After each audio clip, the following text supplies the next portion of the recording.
देखिए, वहाँ के मुख्यमंत्री ने जो कुछ माफ़ी मांगी है पब्लिक से, वो माफ़ करने योग्य नहीं है।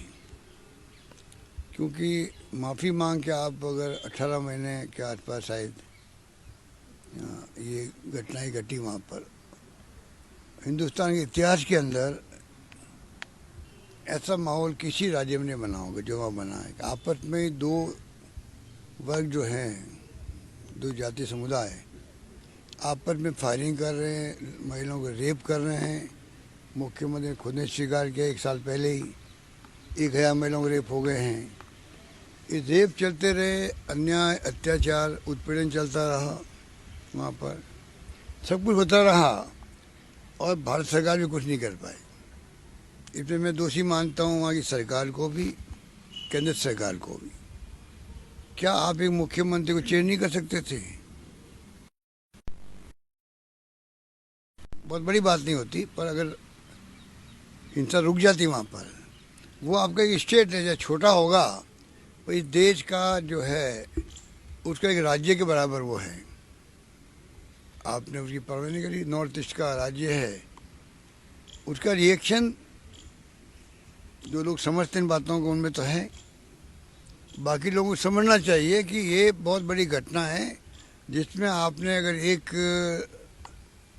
राज्य आपका है, वहाँ तांडव हुआ है, वहाँ पर हिंसा का, रेप हुए महिलाओं के हाथ में, बलात्कार की घटनाएं, उत्पीड़न की घटनाएं, क्या क्या नहीं हुआ, फायरिंग हुई वहाँ पर, 250 लोग मारे गए हैं। ये तो फिगर आपके खुद के हैं।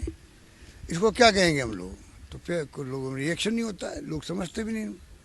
लोगों को समझना पड़ेगा, अगर इस देश को बचाना है, युवा पीढ़ी को समझना पड़ेगा कौन गलती कर रहा है। कोई पार्टी हो, कोई पार्टी हो, कोई राजनीतिक दल हो, जो गलती कर रहा है उसकी आलोचना होनी चाहिए। अच्छा काम करता है उसको वेलकम होना चाहिए। ये जो माहौल बना है देश के अंदर धर्म के नाम पर, उसके बाद में सिर्फ धर्म की बात हो रही है, बाकी सब घटनाएं, दुर्घटनाएं, अन्याय अत्याचार सब पीछे रह गया है। आने वाली पीढ़ियों को हम क्या जवाब देंगे, ये हमें सोचने की बात है। और मैं समझता हूँ कि युवा पीढ़ी जो आज की है, उसको राजनीति से हटकर के, चाहे कोई पार्टी हो, उस पर अपने कमेंट देने चाहिए। ये घटना मैं इसको मामूली नहीं मानता हूँ। बार बार मांग करते हैं प्रधानमंत्री मोदी जी को जाना चाहिए था, अब मोदी जी भी अड़े हुए हैं नहीं जाने के लिए। अरे प्रधानमंत्री जी को बड़ा दिल रखना चाहिए। अगर कांग्रेस मांग कर रही है, विपक्ष मांग कर रहा है, और मांग नहीं भी करे तब भी जाना होता है। 2-3 बार जाके आ गए, मेरे ख्याल 1-2 बार जाके आए गृह मंत्री जी। अगर प्रधानमंत्री जाते तो प्रधानमंत्री का एक अलग वारा होता है। और प्रधानमंत्री जी ने ताली बजवा दी देश के अंदर। देश ने प्रधानमंत्री को जो उन्होंने कहा वो देशवासियों ने किया। इसका मायने क्या हुआ?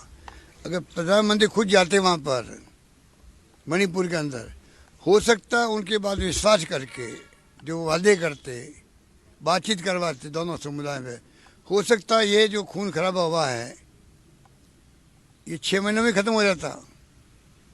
बहुत बड़ा क्राइम किया प्रधानमंत्री मोदी जी ने भी, अमित शाह जी ने भी। आपने इग्नोर कर दिया एक स्टेट को, आपने एक स्टेट को इग्नोर ही कर दिया है, जैसे कोई आपके भारत का हिस्सा ही नहीं हो वो। इसको हम क्या कहेंगे? इसलिए मेरा मानना है कि अब माफ़ी मांगे मुख्यमंत्री, मुझे पता नहीं नए साल में माफ़ी मांगे वो क्या कहना चाहते हैं।